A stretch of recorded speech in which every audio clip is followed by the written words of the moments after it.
ओमची निर्मिती ह्या 3 शब्दांनी होते, अ, उ आणि म. इंग्लिशमध्ये देखील ओमला AUM असं लिहिलं जातं. ए म्हणजेच अ, यू म्हणजे उ आणि एम म्हणजे म.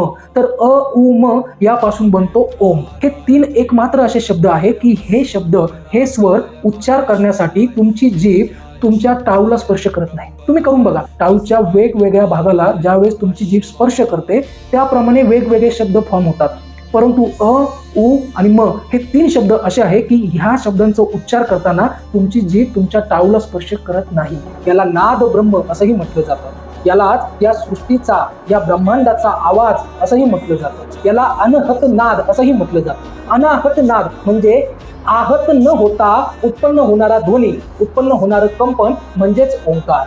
ज्यावेळेस तुम्ही आ असं म्हणताल त्यावेळेस तुमच्या बेंबीच्या खालच्या भागात तुम्हाला स्पंदन जाणवतील. ज्यावेळेस तुम्ही उ म्हणताल त्यावेळेस तुम्हाला वरती म्हणजे छातीच्या भागामध्ये स्पंदन जाणवतील आणि ज्यावेळेस तुम्ही म म्हणताल त्यावेळेस तुम्हाला तुमच्या गळ्यामध्ये आणि गळ्याच्या वरच्या भागाला स्पंदन जाणवतील. तर ओंकाराचा जप करून तुम्ही तुमची जी ऊर्जा आहे ती खालच्या भागांपासून वरच्या भागापर्यंत पूर्णपणे कंपित करतात. पूर्णपणे त्या ऊर्जेला तुम्ही वर उचलतात.